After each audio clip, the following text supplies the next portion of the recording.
ओखला के एमएलए और दिल्ली वक्फ बोर्ड के चेयरमैन अमातुल्लाह खान के लिए ये अच्छी खबर नहीं है। आज चीफ एग्जीक्यूटिव ऑफिसर जो दिल्ली वक्फ बोर्ड के हैं उनके जानिब से एक ऑर्डर जारी हुआ है जिसके मुताबिक 1/1/2019 से कॉन्ट्रैक्ट पे जो भी लोग दिल्ली वक्फ बोर्ड में नौकरी कर रहे थे उनको टर्मिनेट कर दिया गया है। जी हाँ, 1/1/2019 से जो लोग भी दिल्ली वक्फ बोर्ड में कॉन्ट्रैक्ट पे नौकरी कर रहे थे उन सबको नौकरी से निकाल दिया गया है।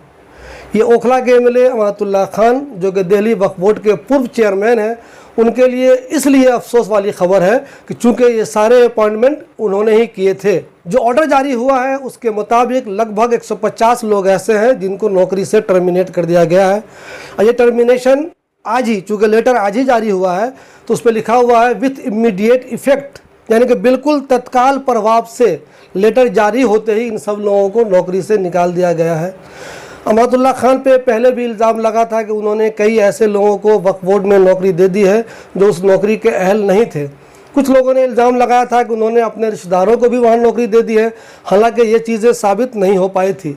बहुत से लोग जो अमातुल्लाह खान को नहीं चाहते हैं उनके लिए ये खबर बहुत खुशी वाली हो सकती है, लेकिन इस खबर का एक दूसरा अफसोसनाक पहलू यह है कि वक्फ बोर्ड में वैसे भी स्टाफ की बहुत ज़्यादा कमी है। जो कॉन्ट्रैक्ट पे स्टाफ रखे गए थे उनकी वजह से ही वक्फ बोर्ड में कुछ काम हो रहा था। अगर ये सब लोग टर्मिनेट कर दिए गए तो वहाँ भला काम कैसे होगा, ये सोचने वाली बात है।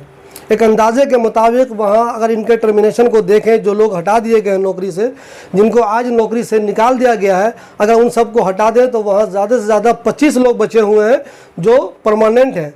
उनमें से 7 या 8 ड्राइवर ही हैं, यानी कि 15-20 लोगों का स्टाफ दिल्ली वक्फ बोर्ड को कैसे संभालेगा, ये बहुत ही चिंता वाली बात है। लेकिन अमातुल्लाह खान को जो लोग पसंद नहीं करते हैं, जो लोग किसी वजह से चाहते हैं कि वो नाकाम हो जाए, उनके लिए ये खुशी की खबर तो है ही, चूँकि इन सब लोगों का जो टर्मिनेशन हुआ है ये वो सब लोग हैं जिनको अमातुल्लाह खान ने ही नौकरी पे रखा था। ऐसे 150 लोगों की फहरिस्त हमारे पास है, सीईओ का ऑर्डर हमारे पास है और उन सब लोगों की डिटेल हमारे पास है जिन सबको आज नौकरी से निकाला गया है। जो 150 लोग नौकरी से निकाले गए हैं उन सब का नाम हमारे पास मौजूद है। और ये सीईओ का जो लेटर है, जो ऑर्डर है, जिसमें कहा गया है कि जो लोग भी 1/1/2019 से कॉन्ट्रैक्ट पे रखे गए थे, यानी कि कॉन्ट्रैक्चुअल स्टाफ थे, उन सबको इमीडिएट इफेक्ट से नौकरी से निकाला जा रहा है। अब रहा सवाल कि इन लोगों के निकल जाने के बाद क्या वक्फ बोर्ड का काम सही तरीके से चल पाएगा। एक बात मैं आपको बता दूं, अमातुल्लाह खान पे कई सारे इल्ज़ाम लगे कि उन्होंने अपने रिश्तेदारों को वहाँ रख लिया है, ऐसे लोगों को उन्होंने रख लिया है जो इसके अहल नहीं थे। लेकिन उन पे ये इल्ज़ाम साबित नहीं हो सका है कि उन्होंने पैसों की कुछ गड़बड़ी की है। इन जितने लोगों को जो स्टाफ आज निकाले गए हैं उन सबको जो सैलरी मिल रही थी वो वक्फ बोर्ड की जो आमदनी इधर उधर से हो रही थी उससे ही मिल रही थी। यानी कि ऐसा नहीं है कि वक्फ बोर्ड पे कोई इजाफी बोझ, एडिशनल बोझ लगा दिया गया था और उसको कोई पैसे का नुकसान हो रहा था। अमानत के आने के बाद वक्फ बोर्ड से जो एक्स्ट्रा कमाई शुरू हुई थी उसी कमाई से इन सब लोगों को सैलरी मिल रही थी। यानी कि अगर अब ये लोग नहीं रहे तो स्टाफ की संख्या भी कम हो जाएगी, ये भी एक चिंता की बात है।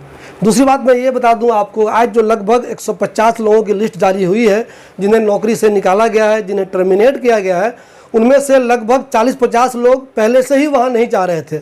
आमतौर पे वहाँ सैलरी चूँकि वक्त से मिलती नहीं है तो बहुत से लोग ऐसे थे जिन्होंने वक्फ बोर्ड में जाना छोड़ दिया था, वो नहीं जा रहे थे, उन्होंने अपना इधर उधर कुछ काम देखना शुरू कर दिया था। लगभग 40-50 ऐसे लोग हैं।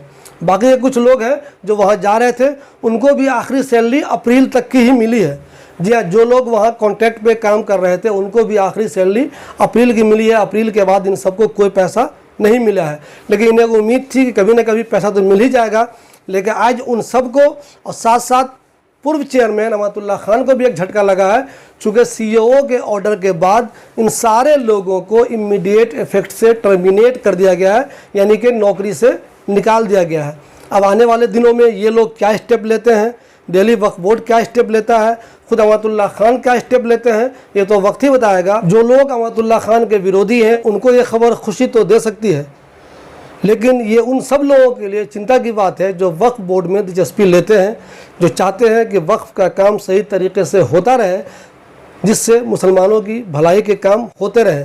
अगर स्टाफ वहाँ कम होगा तो काम सही तरीके से होगा नहीं, और काम अगर सही तरीके से नहीं होगा तो मुसलमानों के लिए वक्फ के ज़रिए जो काम होते हैं वो काम नहीं हो सकेंगे। ऐसे में 150 से ज़्यादा लोगों का टर्मिनेशन चिंता की बात है।